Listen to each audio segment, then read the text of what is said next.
दोस्तों, इस वीडियो में हम आपको महाराष्ट्र के 5 ऐसे गैंगस्टर्स के बारे में बताने वाले हैं जो कि आपसी मुठभेड़ में या फिर पुलिस द्वारा किए गए एनकाउंटर में बहुत गंदी मौत मरे। इस लिस्ट में 5वें नंबर पर नाम आता है कोल्हापुर के कुख्यात गैंगस्टर कुमार गायकवाड़ का। इस पर हत्या के प्रयास, मारपीट और जबरन वसूली के कई आपराधिक मामले दर्ज थे। नवंबर 2022 में भूमि विवाद की वजह से इसकी एक अन्य गैंग के साथ दुश्मनी शुरू हो गई। इसी दुश्मनी की वजह से 14 नवंबर 2022 को हमलावरों ने तलवार और चाकू से हमला कर कुमार गायकवाड़ की निर्मम हत्या कर दी थी। इस हमले में कुमार गायकवाड़ पर 20 से ज्यादा वार किए गए थे, जिसकी वजह से मौके पर यह मारा गया था। इस हत्या के बाद पुलिस ने विरोधी गैंग के रवि कामले को गिरफ्तार कर लिया था।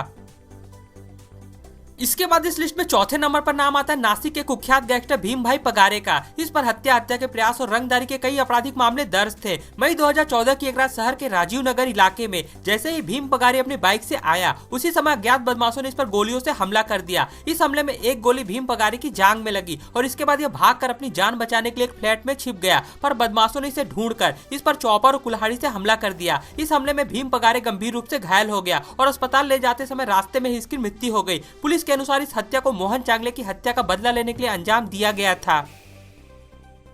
इस लिस्ट में तीसरे नंबर पर नाम आता है यवतमाल के कुख्यात गैंगस्टर प्रवीण दिवटे का। इसने जून 2007 में प्रशांत दुबे नामक व्यक्ति की हत्या कर दी थी। इसके अलावा इस पर जून 2014 में गौरव राउत की हत्या का मामला भी दर्ज था। इसी वजह से इस पर मकोका लगाया गया था। अगस्त 2016 में गौरव राउत हत्या के मामले में ट्रायल कोर्ट से बरी होने के बाद यह जेल से बाहर आ गया। जेल से बाहर आने के कुछ दिनों बाद ही 6 अज्ञात हमलावरों ने प्रवीण दिवटे के ऑफिस में घुसकर इसकी निर्मम हत्या कर दी थी। पुलिस के अनुसार प्रशांत दुबे की हत्या का बदला लेने के लिए इस वारदात को अंजाम दिया गया था।